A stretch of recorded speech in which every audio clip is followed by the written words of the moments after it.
Poštovani slušatelji, pozdravljam vas s najnovijim brojem Hrvatskog glasnika i danas ću vas upoznati sa sadržajem vašega tjednika. U Osijeku je 5. travnja 1995. godine, prije 30 godina, potpisan sporazum o uzajamnoj zaštiti manjina između Republike Hrvatske i tada Republike Mađarske. Sporazum su potpisali Mate Granić, tadašnji potpredsjednik Vlade Republike Hrvatske, i ministar vanjskih poslova, te Laslo Kovač, tadašnji ministar vanjskih poslova Republike Mađarske. U delegaciji s mađarske strane bio je i tadašnji glavni odgovorni urednik Hrvatskog glasnika, koji je za tjednik Hrvata u Mađarskoj napisao izvješće s toga događaja. Kako je naveo, u pripremi sporazuma sudjelovali su i stručnjaci, uključujući predstavnike Hrvata u Mađarskoj. Sporazum je potpisan 3 dana prije nego što su u mađarskom parlamentu uručene vjerodajnice zastupnicima buduće prve zemaljske hrvatske manjinske samouprave izabranima na skupu elektora 1. travnja 1995. njih 51. Sporazumom su kao okvir bili predviđeni različiti oblici suradnje te zadaci koji se mogu nadopunjavati i proširivati u interesu obiju zemalja i manjinskih zajednica, Hrvata u Mađarskoj i Mađara u Hrvatskoj. U sporazumu je istaknuto da su manjine sudbina Srednje Europe te da ih možemo doživljavati kao bogatstvo ili kao problem. Više u redovitoj tjednoj kolumni vaše urednice.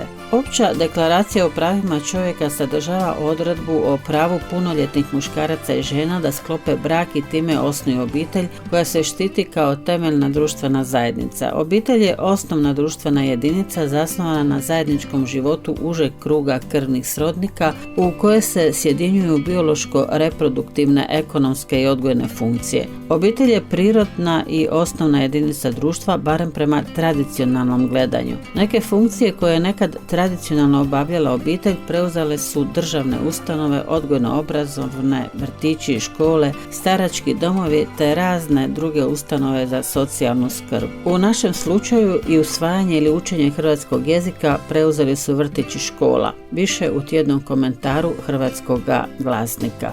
Sjednica Odbora za hrvatsku manjinu Savjeta Vlade Republike Hrvatske za Hrvate izvan Republike Hrvatske održana je u Lendavi s motom Zajedništvo i izazovi Hrvata izvan domovine. U Zagrebu je održana 17. sjednica Međuvladina mješovitog odbora za zaštitu nacionalnih manjina između Republike Hrvatske i Mađarske, te su prihvaćene preporuke dvijema vladama. 4. narodnosni sportski vikend donio je 2 medalje Krležinoj gimnaziji.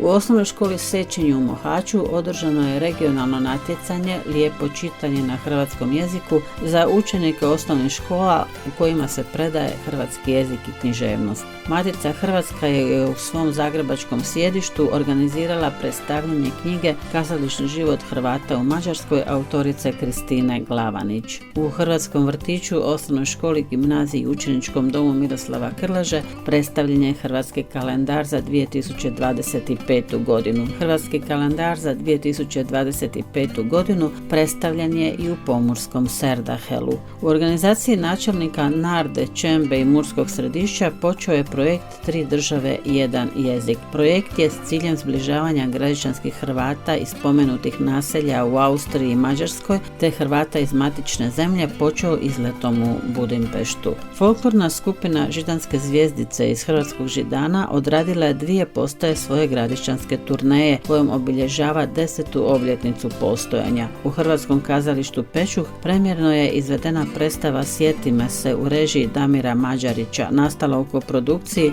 Kazališta Virovitica i Hrvatskog kazališta Pečuh. Poštovani slušatelji, slijedite platforme Hrvatskog glasnika, pretplatite se na tiskano izdanje kako bi tjednik Hrvata u Mađarskoj bio s vama u vašem hrvatskom domu. Pozivamo vas na naš društveni profil i web stranicu s napisima iz svih hrvatskih krajeva od Bačke do Gradišća. Pratite medijske platforme i društvene profile Hrvatskog glasnika. Budimo zajedno u oazi hrvatske pisane riječi u Mađarskoj na stranicama tjednika Hrvata u Mađarskoj Hrvatskog glasnika.